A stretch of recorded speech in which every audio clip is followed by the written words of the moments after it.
Stella Wilson sat quietly in her armchair, sewing clothes while she waited for her husband to come home from work. She had cleaned the house, closed the curtains, prepared dinner, and lit the lamps. Every few minutes, she glanced at the clock, not out of worry, but because she loved knowing he was getting closer. Even though she was 6 months pregnant, her face glowed with happiness and calm. At 10 minutes to 8, she began listening carefully. Right on time, she heard the car outside, the door slamming, his footsteps, and the key in the lock.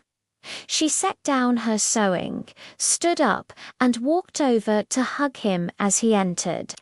He kissed her briefly, and she took his coat and hung it up. Then she made drinks, a strong one for him and a weak one for herself, before returning to her chair. This was her favorite time of day. She knew he needed silence after work, so she sat quietly, happy just to be near him. She loved everything about him, the way he moved, the way he sat, the way his presence filled the room. But tonight, something felt different. He finished his drink in one gulp, even though half of it remained. She heard the ice cubes rattle as he lowered the glass. Without a word, he stood up and poured himself another, this one much stronger. Stella watched him carefully. She offered to get his slippers, but he refused. She mentioned the cheese pie she had made for dinner, but he said he didn't want it. She suggested other food from the freezer, but again he said no. Finally, she stood up to prepare something anyway, but he told her firmly to sit down. His tone frightened her. He told her to stay seated because he had something important to say. His voice was cold and distant. Then he spoke for 6 or 7 minutes, explaining that he was leaving her. He would give her money and make sure she was cared for, but it was over. He asked her to keep it quiet so it wouldn't affect his job. Stella felt like the room was spinning. She couldn't believe what she was hearing. Maybe she had imagined it all. She whispered that she would prepare dinner, and this time he didn't stop her. She walked down to the cellar in a daze, opened the freezer, and pulled out the first thing she touched. It was a frozen leg of lamb wrapped in paper. She carried it upstairs, moving like a ghost. As she passed through the living room, he stood by the window with his back to her. He said coldly that he was going out and didn't want dinner. Something inside Stella snapped. Without thinking, she walked up behind him and struck him hard on the back of the head with the frozen lamb. He stood still for a few seconds, then collapsed onto the floor with a heavy crash. The sound brought her back to reality. She stood there, holding the meat, staring at his body. Her mind suddenly became very clear. She knew exactly what would happen to her. She was the wife of a detective, after all.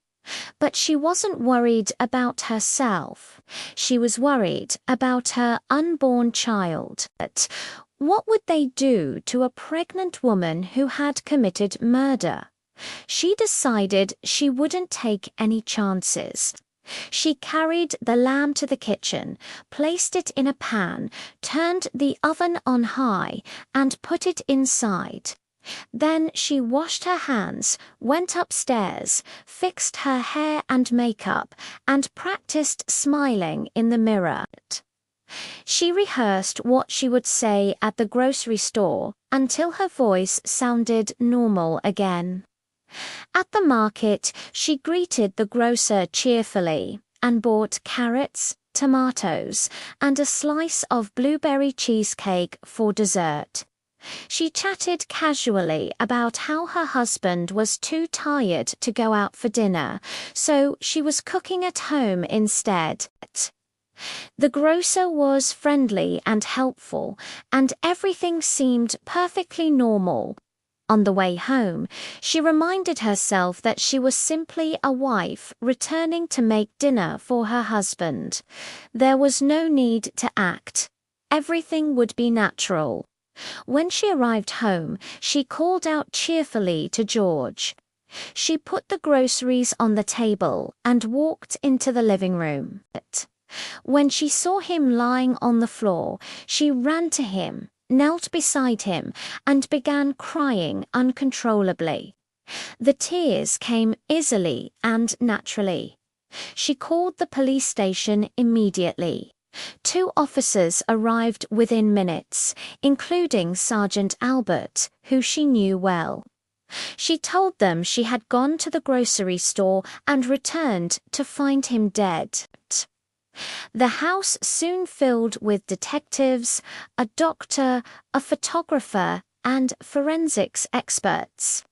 They asked her questions, and she repeated her story calmly, describing how tired George had been and how she had only gone out to buy vegetables for dinner. One detective went to the grocery store to verify her story. He returned with notes, confirming that she had seemed cheerful and normal, talking about making a nice dinner for her husband. The detectives whispered among themselves, agreeing that it seemed impossible she could have done anything wrong. After the body was removed, the police searched the house for the murder weapon. They believed it was a heavy object, possibly still hidden somewhere nearby. Stella sat quietly in her chair, watching them work. As it grew late, she asked Sergeant Albert for a drink. He poured her some wine and had a small glass himself. Suddenly, she remembered the oven. She had left the lamb cooking all this time. She went to the kitchen and turned it off. When she returned, she spoke to the tired, hungry officers. She told them that George would never forgive her if she didn't offer them food. The lamb in the oven was perfectly cooked, and she insisted they eat it. After some hesitation, the 4 policemen agreed and went into the kitchen. Stella sat in the living room, listening to them eat and talk. One officer asked for more meat. Another mentioned how badly George's skull had been smashed, like someone had hit him with a sledgehammer. They agreed that the weapon must be somewhere close by, probably right under their noses. And in the other room, Stella Wilson began to giggle quietly to herself.